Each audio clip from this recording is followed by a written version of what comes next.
Porque quando as pessoas entendem o processo, quando as pessoas participam de um processo, a chance das pessoas se engajarem, se comprometerem com aquilo é bem maior. Infelizmente não é isso que nós vemos na igreja hoje em dia ainda. Olá, tudo bem com você? Eu sou Rafael Matos, você está no canal Homens de Fé. Esse é o vídeo número 2 desta série que eu estou refletindo sobre o Sínodo da Igreja, que começa em 2021 e termina em 2023. Caso você está chegando aqui no canal pela primeira vez, vou deixar o link aqui na descrição do primeiro vídeo, tá bom? E procure aí também assistir o primeiro vídeo para você se situar melhor nesta reflexão. Muito bem, enquanto no primeiro vídeo nós falamos sobre os a favor e os contra esse sínodo da igreja, agora eu gostaria de aprofundar sobre os 3 eixos temáticos, que o sínodo coloca, como comunhão, participação e missão. Ele coloca essas 3 dimensões para a gente poder irmos refletindo sobre o nosso ser igreja no mundo atual.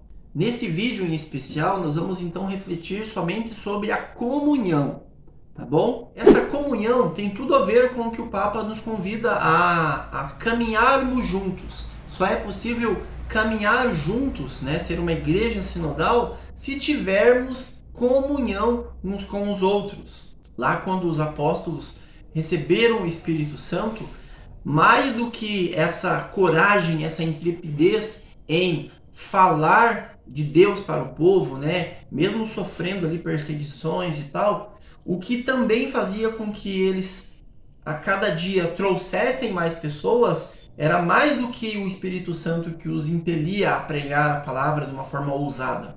Era também a forma de viver deles. Eles tinham tudo em comum, eles tinham um só coração, uma só alma. Então isso também, aí está ligado a essa comunhão. É esse jeito de viver uns com os outros que por si só testemunha, provoca aqueles que ainda não conhecem Jesus para querer conhecer. Opa, o que tem aí nessa igreja, nesse grupo, que eles têm essa comunhão? A comunhão ela é um testemunho profético da ação do Espírito Santo, da experiência com Jesus Cristo ressuscitado na vida de cada um ou cada uma das pessoas que participa de uma igreja, que participa de uma celebração da Santa Missa, etc., ou do grupo de oração. Quando não há essa comunhão, nós acabamos sendo incoerentes e acabamos prejudicando todo o trabalho missionário, todo o trabalho de evangelização das pessoas, principalmente das pessoas que ainda não estão dentro da igreja. Veja, eu sei que isso pode assustar, esse novo modelo pode assustar algumas pessoas, porque nós estamos acostumados aos modelos já postos, já experimentados.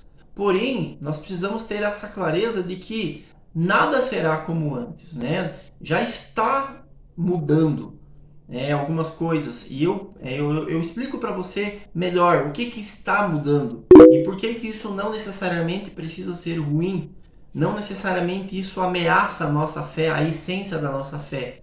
Eu falo a partir de 2 exemplos que eu posso te dar. Do exemplo do meu trabalho, que eu trabalho também como educador num projeto social, e aqui em casa, com a minha esposa e com os meus filhos. Esse novo modelo, tanto no trabalho com os adolescentes, crianças e às vezes idosos, que eu trabalho também no projeto social, tanto aqui em casa com minha esposa e meus filhos, nós já vivemos num processo constante de sinodalidade. Como que isso acontece? Pare e pensa um pouquinho primeiro como que está acontecendo hoje. Hoje nós temos, no campo da educação, por exemplo, alunos que são do século XXI. Porém, a maioria dos educadores, professores, são do século XX. E a estrutura, em muitos lugares ainda, é do século XIX e anterior. Então existe ali um conflito muito grande e às vezes as coisas não acontecem como deveriam acontecer. É preciso que haja uma comunhão, que a gente possa gerar uma comunhão entre todos esses elementos. Vamos explicar melhor. Na aula, quando eu estou com uma turma, a gente trabalha muito a reciprocidade. A nossa autoridade não vem mais de simplesmente você falar uma coisa. Quando eu era criança e adolescente era assim, o professor falava, a gente baixava a cabeça. Hoje, não adianta ficar reclamando que os alunos não nos respeitam. A gente precisa entender que é preciso ter empatia, ter reciprocidade. É preciso, em outras palavras, ser líder. Ser líder significa conduzir as pessoas a algum lugar. E isso funciona muito bem. Quando eu compreendo, quando eu tenho empatia, quando eu acompanho algumas das pessoas, de jovens, crianças, adolescentes, eu vou gerando um processo ali em que eu vou ganhando autoridade, não pelo posicionamento em que eu estou, de ser o professor ou o educador, mas pela forma com que eu sou coerente, pela forma com que eu tenho as minhas atitudes em relação aos acontecimentos do dia a dia, em relação aos acontecimentos para com as pessoas que eu lido. Eu vou ganhando autoridade pela minha coerência, pela minha prática de vida, e não pelo meu cargo, pela função específica. Em casa também, embora eu seja o cabeça, o homem, o cabeça da família, nós aqui, eu sou o cabeça e eu preciso continuar sendo o cabeça no sentido de ver as necessidades da minha família, ver as necessidades da minha mulher, da minha esposa, dos meus filhos.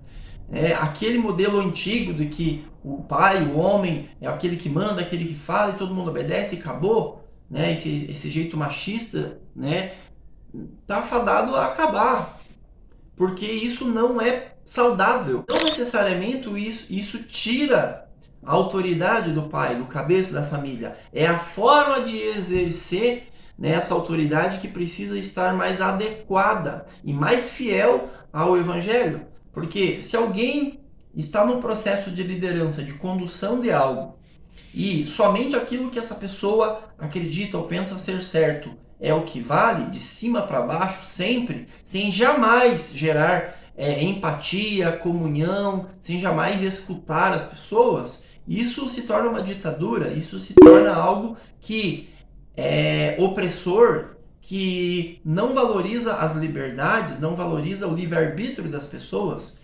Isso não é amor, isso não tem nada a ver com o cristianismo. Jesus não era autoritário, a autoridade de Jesus vinha porque as pessoas reconheciam a autoridade do nosso Senhor Jesus, porque ele tinha essa empatia, essa reciprocidade. Ele ganhava a confiança das pessoas na forma de se relacionar com elas, não na forma de ordenar, de mandar. Então a gente precisa entender que o que o Papa quer, penso eu, no meu otimismo, é propor à igreja este caminho, do qual eu já vivo, como eu disse, na minha família e no meu trabalho, e dá super certo, porque quando as pessoas entendem o processo, quando as pessoas participam de um processo, a chance das pessoas se engajarem, se comprometerem com aquilo é bem maior. Infelizmente não é isso que nós vemos na igreja hoje em dia ainda. Nós vemos aí todo um público a ser atendido, a ser evangelizado, de cristãos que ainda estão na igreja, cristãos que já saíram ou nunca entraram na igreja, que estamos aí cheios de uma mentalidade mundana. Quando eu falo mentalidade mundana, eu falo dessa cultura que está aí posta, do materialismo, do relativismo, do sincretismo, do hedonismo, do consumismo e do pluralismo. Antigamente era muito mais fácil ser católico, ser cristão, porque a maioria era católico, nem evangélico, nem protestante tinha.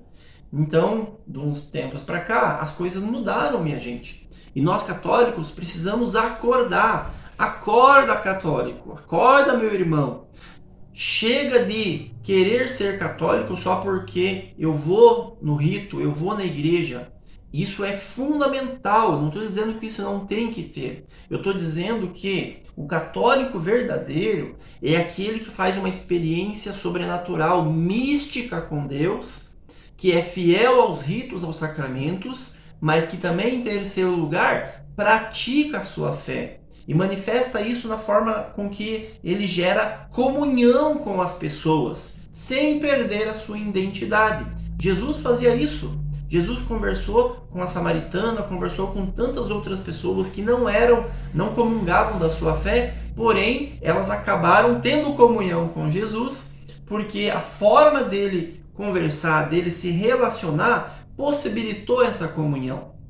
Então a comunhão, ela rima também, ela gera, a conversão é o que gera a comunhão, né? E para que possa haver conversão nos corações e, consequentemente, a comunhão entre nós, a gente precisa estar aberto à luz do Espírito Santo em nossa vida e, principalmente, estar atento a 3 coisas.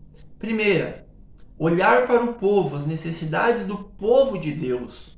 Segundo, ser fiel, estar atento, estudar, ler, conhecer, se formar melhor na doutrina da nossa igreja, no magistério, as exortações apostólicas, as encíclicas, os documentos. Nosso povo católico é extremamente, desculpa essa palavra, mas é analfabeto, ignorante, no sentido de não conhecer o que realmente a igreja, o magistério ensina. A gente não pode continuar a ser cristãos católicos que somente vai lá, bate o ponto na missa e vai para casa e acabou. Chega disso, gente. Precisamos nos envolver de uma forma mais eficaz com as coisas que estão acontecendo. Em terceiro lugar, nós precisamos estar super atentos ao quê? A palavra de Deus. Então, se a gente não olha para as necessidades do povo de Deus, não está atento ao magistério e à tradição da igreja e não se alimenta cotidianamente da palavra do Senhor, como é que o Espírito Santo vai gerar conversão que vai culminar na comunhão entre nós? Então nós precisamos estar atentos a esses elementos para que de fato esse sínodo possa ser uma oportunidade de a gente renovar a nossa igreja, mas sem perder a nossa essência, não querer ser um inovador e somente porque precisa inovar, precisa melhorar, precisa mudar. Não, essa mudança, na verdade, seria até uma volta à origem, uma volta à essência, que é Jesus Cristo, o fundador da nossa igreja. Sabe aquele exemplo de lavar a criança, depois você joga a água, mas não joga a bacia e nem a criança fora?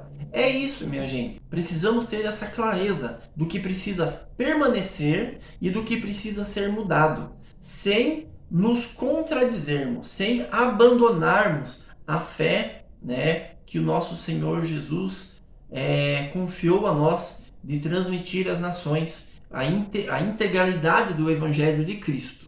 Obrigado, se você ficou aí comigo até o final do vídeo, provavelmente nós tivemos algum tipo de comunhão, né? Isso foi muito bom. Se você ainda não se inscreveu, inscreva-se no canal, deixa o like, deixa o comentário para saber o que você pensa sobre esses assuntos que nós estamos discutindo aqui nessa série, ok? E conheça os outros vídeos do canal também, que tem sempre essa intenção de trabalhar, né, o desenvolvimento, a formação integral da fé cristã católica.